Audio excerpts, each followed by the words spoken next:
नमस्कार दोस्तों, मेरा नाम है भालचंद्र। ब्रह्मांड सिद्धाश्रम में आप सभी का स्वागत है।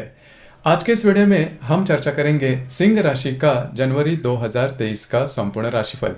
कैसे होंगे ग्रह योग, कैसे होंगे ग्रहों के राशांतर और वह आपके राशि पर किस प्रकार से प्रभाव करने वाले हैं, कौन से निर्णय आपको लेने हैं, कौन से निर्णय आपको टालने हैं, आपके जीवन का ऐसा कौन सा क्षेत्र है कि जो कि सबसे ज़्यादा प्रभावित होने वाला है, सभी के बारे में डिटेल में चर्चा इस वीडियो में हम करने वाले हैं। अपना जो चैनल है ब्रह्मांड सिद्धि एस्ट्रो, इस चैनल पर मेष राशि से लेकर मीन राशि तक की जो सभी 12 राशियां हैं, इन सभी 12 राशियों का जनवरी 2023 का राशिफल क्या होगा, इस विषय पर वीडियो अपलोड हो रहे हैं। आप उसका आनंद जरूर लीजिए। तो आज की इस वीडियो में हम चर्चा करेंगे सिंह राशि के बारे में। सबसे पहले आप ही की राशि का जो स्वामी है रवि, इसके बारे में चर्चा करेंगे। जैसे कि जो रवि है वो आपके पंचम भाव में भ्रमण कर रहा है और दिनांक 15 तारीख के बाद ये आपके षष्ठ भाव में भ्रमण करेगा। तो पिछले करीबन 15-20 दिनों में आपने देखा होगा कि जो भी बातें हैं वे जैसा आप चाहते हैं उस प्रकार से हो रही है। मतलब किसी भी क्षेत्र में आपके जो अंदाज है वो खरे उतरते नजर आ रहे हैं और आप में जो कॉन्फिडेंस है वो काफी अच्छी तरीके से बिल्डअप होता हुआ भी नजर आ रहा है। अब यही जो बात है वो करीबन इस महीने के 10-12 दिनों तक चलेगी। अगर आप किसी के रिलेशनशिप में हैं तो वहां पर भी जो बातें हैं जैसा आप चाहते हो इस प्रकार से होगी। अगर आप शेयर मार्केट में ट्रेड करते हो तो भी उसके कुछ अच्छे अनुभव आपको मिल सकते हैं। लेकिन दिनांक करीबन 15-16 तारीख के बाद सबसे पहली और महत्वपूर्ण बात, आपको स्वयं के स्वास्थ्य के बारे में ध्यान देना बहुत ही ज्यादा आवश्यक होगा। स्वास्थ्य के बारे में थोड़े छोटे मोटे प्रॉब्लम कॉम्प्लिकेशंस आपको आ सकते हैं। उसी प्रकार यदि आप किसी व्याधि से ग्रस्त हो तो उसके कुछ लक्षण भी आपको दिखाई दे सकते हैं। आपको इसके बारे में थोड़ा ध्यान देना होगा या फिर चौकन्ना रहना होगा। ये बात बहुत महत्वपूर्ण है। उसी प्रकार जो भी आपका कार्य क्षेत्र है वहां पर के जो लोग होंगे उनसे भी थोड़ा सा आपको बचना होगा। वे जो लोग होंगे वे थोड़ा सा आपके ऊपर हावी हो सकते हैं और आपकी जो राशि है ये बिल्कुल सहन करने वाली नहीं है। बस आपको इसी के ऊपर थोड़ा सा ध्यान देना होगा। जो स्वास्थ्य के मामले में जो बातें हैं उसके ऊपर आपको थोड़ा सा चौकन्ना रहना होगा। इसके बाद हम चर्चा करेंगे मंगल ग्रह के बारे में। अब ये जो मंगल ग्रह है, ये मंगल ग्रह आपके राशि के लिए सबसे महत्वपूर्ण ग्रह होता है क्योंकि ये आपका भाग्येश भी है और आपका चतुर्थेश भी है। केंद्र कोण स्थान का अधिपति होने के कारण यह जो मंगल है वो मंगल आपके राशि के लिए राजयोग कारक ग्रह कहलाता है, जो कि आपके दशम भाव में भ्रमण कर रहा है। और पिछले करीबन 2-3 महीनों में आपने देखा होगा कि स्ट्रेस टेंशन आपका काफी ज्यादा बढ़ रहा है। उसकी सबसे पहली और महत्वपूर्ण वजह है जो भी आपका कार्य क्षेत्र है वहां पर के जो लोग हैं वो आपसे अच्छी तरह से बर्ताव नहीं कर रहे हैं। यदि आपका कोई बिजनेस है तो उसमें भी आपने देखा होगा कि जो आमदनी है जैसा आप चाहते हो उस प्रकार से नहीं मिल रही थी। उसी प्रकार वहां पर के जो सीनियर्स थे उससे भी छोटी मोटी बातों को लेकर तकरार हो रही थी। तो कुल मिला के देखा जाए तो कार्य क्षेत्र के बारे में बहुत ज्यादा स्ट्रेस या फिर टेंशन आपने देखा होगा। और आपकी जो राशि है वो काफी कॉन्फिडेंट वाली राशि है। तो किसी कारणवश अगर सामने वाला व्यक्ति आपके ऊपर हावी होता है तो आप कभी भी सहन नहीं करते। अब यही जो इसी की कश्मकश में जो स्ट्रेस टेंशन आपने पिछले करीबन 2-3 महीने में देखा होगा, खास करके नवंबर और दिसंबर में ये जो स्ट्रेस है वो काफी ज्यादा बढ़ते हुए आपको नजर आया होगा। लेकिन इस महीने के करीबन 13-14 तारीख के बाद जो बात है वो काफी मायनों में नॉर्मल होते हुए नजर आएंगे। मतलब आपके जो भी कार्य क्षेत्र के जो लोग हैं या फिर जो आपके सीनियर्स हैं उनके साथ जो भी बातें प्रॉब्लम कॉम्प्लिकेशन हो रही थी वो काफी मायनों में नॉर्मल होते हुए नजर आएगी। उसी प्रकार आपका जो भी कार्य क्षेत्र है उसके संदर्भ में भी कुछ अच्छे अपॉर्चुनिटी वगैरह आपको मिल सकती है, जो कि बहुत ही अच्छी बात होगी। घर के जो लोग हैं उनके साथ आपकी जो इंटरेक्शन होगी वो भी काफी अच्छी देखी जाएगी। तो कुल मिला के देखा जाए तो ये जो मंगल जो कि आपके दशम भाव में वक्री है वो जैसे ही मार्गस्थ हो जाएगा 12-13 तारीख के बाद वो आपके लिए बहुत ही ज्यादा महत्वपूर्ण और शुभ फलदायी साबित होगा। इसके बाद हम चर्चा करेंगे बुध ग्रह के बारे में। अब ये जो बुध ग्रह है वो भी आपके लिए महत्वपूर्ण ग्रह होता है क्योंकि ये जो बुध है वो आपका लाभेश भी है और धनेश भी है। मतलब पैसे के मामले में बुध का जो अस्तित्व है आपके राशि के लिए थोड़ा महत्वपूर्ण हो जाता है। अब ये जो बुध है ये बुध आपके पंचम भाव में भ्रमण कर रहा है पूरे महीने के लिए, जो कि बहुत ही अच्छी बात होगी। तो पैसे के मामले में किसी भी प्रकार की दिक्कत आपको नहीं आने वाली। मतलब जो भी आपने अर्न किया है वो सेव हो जाएगा। अगर आप शेयर मार्केट में ट्रेड करते हो तो उसमें भी कुछ अच्छी इन्वेस्टमेंट हो जाएगी। अच्छे इन्वेस्टमेंट के ऑप्शन आपके लिए आ सकते हैं। उसी प्रकार अगर आप किसी के रिलेशनशिप में हैं वहां पर भी जो बातें हैं जैसा आप चाहते हो उस प्रकार से होगी। तो मोटे तौर पर अगर देखा जाए तो पैसे के मामले में या फिर वेल्थ के मामले में आपको किसी भी प्रकार की दिक्कत नहीं आ सकती, जो कि बहुत ही अच्छी बात होगी। इसके बाद हम चर्चा करेंगे गुरु ग्रह के बारे में। अब ये जो गुरु ग्रह है, ये गुरु ग्रह भी आपके लिए काफी महत्वपूर्ण होता है, क्योंकि ये आपका ये पंचमेश भी है और ये आपका अष्टमेश भी है, जो कि आपके अष्टम भाव में स्वयं के राशि में भ्रमण कर रहा है। तो पिछले करीबन 3-4 महीनों से ये जो गुरु था वक्री हो चुका था और ये मार्गस्थ भी हो गया है। इसके कुछ अच्छे रिजल्ट्स आपको मिल सकते हैं। सबसे पहले और महत्वपूर्ण बात, छोटे मोटे प्रॉब्लम या कॉम्प्लिकेशन, आपको पैसे की दिक्कत आपको आ रही थी पिछले 2-3 महीने में, तो वो काफी मायनों में नॉर्मल होती हुई नजर आएगी। इजी मनी जिसे हम कहते हैं, और आपकी जो राशि इजी मनी के बारे में बहुत ज्यादा सोचती भी है, तो ये जो इजी मनी है वो इजी मनी आपको मिलना शुरू हो जाएंगे। मतलब इसके पहले आपने कुछ अच्छा काम किया था, उसके जो रिजल्ट्स है वो आपको अनएक्सपेक्टेडली मिलना शुरू हो जाएंगे। अगर आप शेयर मार्केट में डील करते हो तो कुछ अच्छे लाभ वगैरह मिल सकते हैं। अगर आपने कुछ इन्वेस्टमेंट किया है लॉन्ग टर्म में, उसके भी कुछ अच्छे रिजल्ट्स आपको मिल सकते हैं।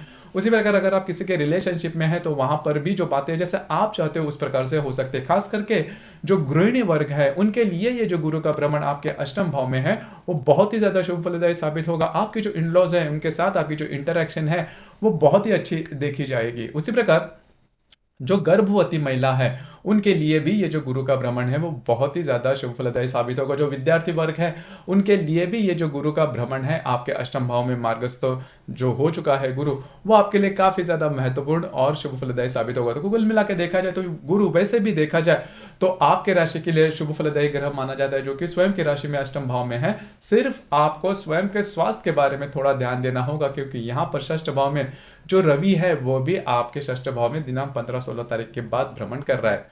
तो इस वजह से थोड़ा सा आपको स्वयं के स्वास्थ्य के बारे में ध्यान देना आवश्यक होगा। इसके बाद हम चर्चा करेंगे शुक्र ग्रह के बारे में। अब ये जो शुक्र ग्रह है, ये शुक्र ग्रह आपके षष्ठ भाव में भ्रमण कर रहा है और दिनांक 23 तारीख के बाद यह आपके सप्तम भाव में भ्रमण करेगा। अब ये जो शुक्र है, ये शुक्र आपका दशमेश भी है और आपका तृतीयेश भी है। तो सबसे पहली और महत्वपूर्ण बात आपको यह करनी होगी कि इस महीने में किसी भी प्रकार के महत्वपूर्ण डॉक्यूमेंटेशन या फिर प्रॉमिसिंग वाली जो बातें होती है, किसी से कोई प्रॉमिसेस करना, डॉक्यूमेंटेशन की कोई बात है, तो ये जो बात है वो बिल्कुल भी नहीं करना। खास करके जो आपका अगर कार्य क्षेत्र के बारे में किसी भी प्रकार के डॉक्यूमेंटेशन की बातें हैं, प्रॉमिसेस, कमिटमेंट वाली बातें हैं, तो वो बिल्कुल भी नहीं करना। उसी प्रकार अगर आप कोई जॉब करते हो तो वो जॉब छोड़ना नहीं, उसके बारे में किसी भी ऐसे डिसीजन नहीं लेना जिसकी वजह से आपके जीवन की पूरी दिशा ही बदल जाए। क्योंकि ये जो शुक्र है जो कि आपके षष्ठ भाव में भ्रमण करेगा, आपके लिए थोड़ी सी प्रॉब्लमेटिक हो सकती है। जो भी आपका कार्य क्षेत्र है वहां पर के जो महिला सदस्य रहेंगे, वर्ग रहेंगे, उनसे थोड़ा सा बचिए, क्योंकि उनसे अगर आप उनके विरोध में अगर आप जाते हो तो वो आपके लिए थोड़ी सी दिक्कत वाली बात हो सकती है। तो ये जो शुक्र का भ्रमण है वैसे देखा जाए तो थोड़ा सा प्रॉब्लम वाला आपको हो सकता है, लेकिन ये जो भी मैंने बातें की इसी के ऊपर अगर आप अमल करते हो तो ये जो शुक्र के जो इफेक्ट रहेंगे वो ज्यादा इंटेंस नहीं दिखाई देंगे, जो कि काफी अच्छी बात होगी।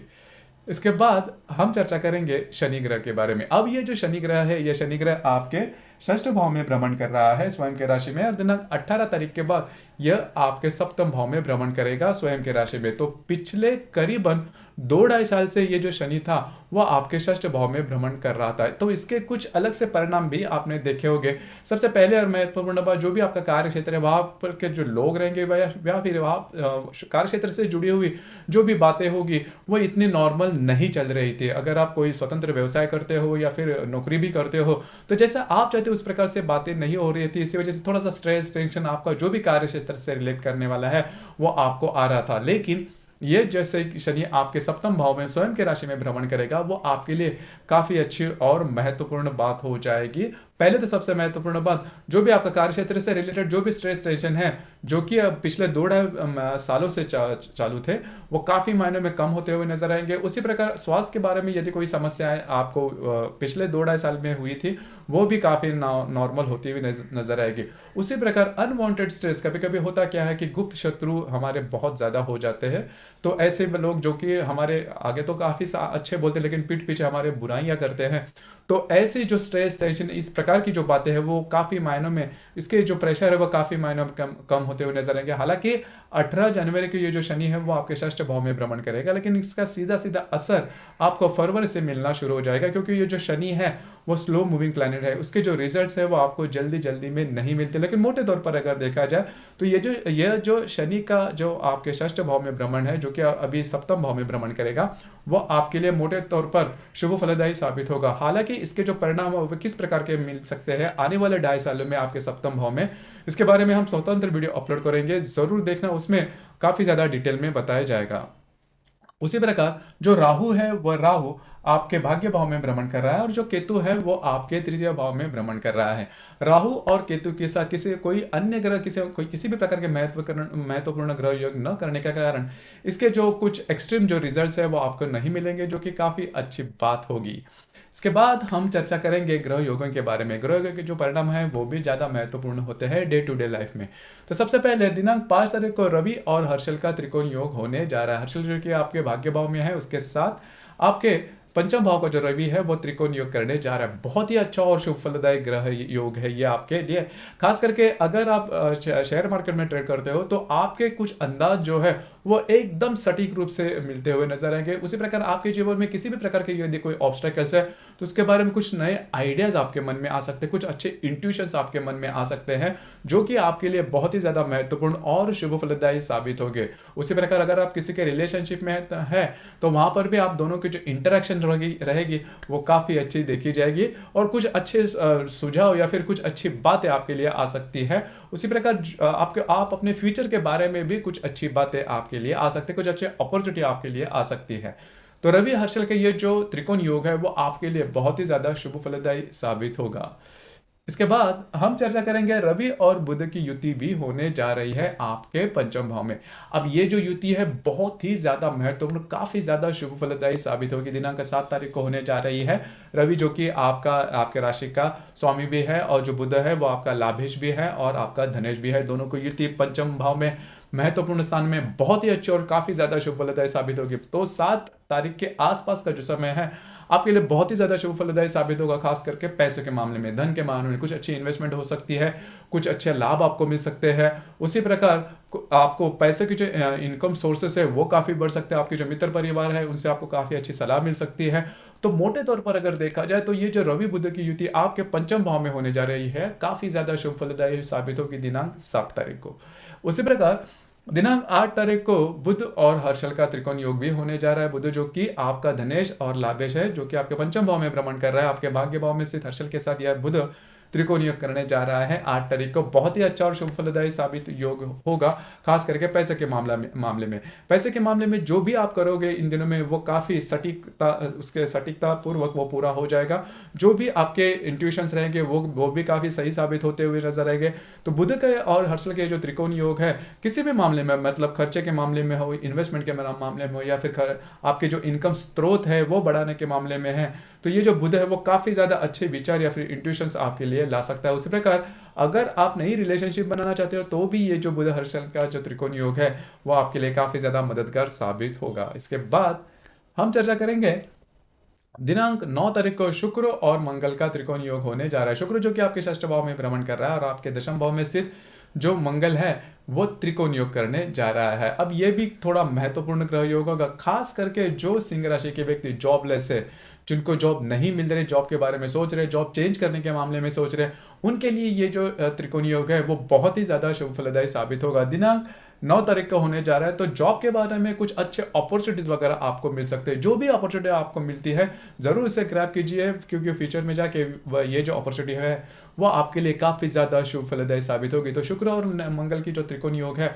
वो आपके लिए बहुत ही ज्यादा शुभ फलदायी साबित होगा। इसके बाद हम चर्चा करेंगे शुक्र और हर्षल का केंद्र योग होने जा रहा है। हर्षल जो कि आपके भाग्य भाव में है, उसके साथ आपके षष्ठ भाव का जो शुक्र है वो केंद्र योग करने जा रहा है। अब ये जो शुक्र है वो आपका तृतीयेश भी है और आपका दशमेश भी है, और वो जो है हर्षल के साथ केंद्र योग करने जा रहा है। सबसे पहले और महत्वपूर्ण बात, आपका जो भी कार्य क्षेत्र है उससे रिलेटेड किसी भी प्रकार के महत्वपूर्ण निर्णय नहीं लेना, डॉक्यूमेंटेशन के बारे में या फिर किसी अन्य मामले के बारे में नहीं लेना, क्योंकि आपके जो निर्णय है वो चूक सकते हैं। प्रोमिसेस, कमिटमेंट वाले बातें बिल्कुल भी नहीं करना।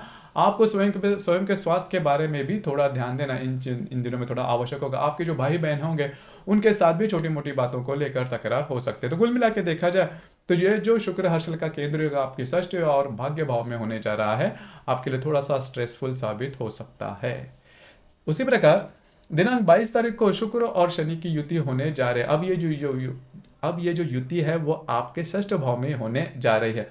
तो स्वास्थ्य के बारे में थोड़ा सा ध्यान देना आवश्यक है। स्वास्थ्य के बारे में छोटे मोटे प्रॉब्लम आपको हो सकते हैं। जो भी आपका कार्य क्षेत्र है वहां पर के जो लोग होंगे उनके साथ भी छोटी मोटी बातों को लेकर तकरार हो सकती है। तो इन चीज़ों पर थोड़ा सा ध्यान दीजिए। उसी प्रकार इस महीने की जो पूर्णिमा है वह दिनांक 6 तारीख को है और जो अमावस है वह 21 तारीख को है। पूर्णिमा और अमावस के दिन होता क्या है कि रविचंद्र का जो आकर्षण होता है पृथ्वी के प्रति वो काफ़ी ज़्यादा देखा जाता है। इस वजह से हम काफ़ी ज़्यादा भावनाशील हो जाते हैं और भावना में लिया गया जो निर्णय होता है वह नॉर्मली चूकने की संभावना काफ़ी ज़्यादा बनती है। तो इस महीने के 6 तारीख और 21 तारीख को किसी भी प्रकार के महत्वपूर्ण निर्णय बिल्कुल भी नहीं लेना। तो मोटे तौर पर अगर देखा जाए तो आपके राशि के लिए मतलब सिंह राशि के लिए ये जो संपूर्ण महीना है वैसे देखा जाए तो शुभ फलदायी साबित होगा, लेकिन आपको सिर्फ और सिर्फ आपको स्वयं के स्वास्थ्य के बारे में थोड़ा ध्यान देना होगा, क्योंकि आपके अष्टम भाव में गुरु का भ्रमण है, षष्ठ भाव में आपके राशि का जो स्वामी रवि उसका भ्रमण है। तो स्वास्थ्य के बारे में आपको वो परेशानी दे सकता है। लेकिन सबसे महत्वपूर्ण बात, आपको वेल्थ के बारे में, पैसे के मामले में किसी भी प्रकार के प्रॉब्लम इस महीने में नहीं आएंगे, जो कि बहुत ही अच्छी बात है, काफी अच्छी बात है। और जो मंगल आपके दशम भाव में मार्गस्थ होने जा रहा है वो आपका जो भी कार्य क्षेत्र है उससे रिलेटेड जो भी प्रॉब्लम कॉम्प्लिकेशन पिछले करीबन 2-2.5 महीने में आपने देखे होगी वो पूरी तरह से रिजॉल्व होने वाले हैं। इसके बारे में आपको ज्यादा स्ट्रेस या फिर टेंशन लेने की जरूरत बिल्कुल भी नहीं है। तो दोस्तों ये था सिंह राशि का जनवरी 2023 का संपूर्ण राशिफल। आपको ये राशिफल कैसे लगा, आपने किस प्रकार से अनुभव किया, नीचे कमेंट बॉक्स में जरूर कमेंट करना। और अपना जो चैनल है ब्रह्मांड सिद्धि एस्ट्रो, इसे भी लाइक शेयर और सब्सक्राइब जरूर करना। धन्यवाद।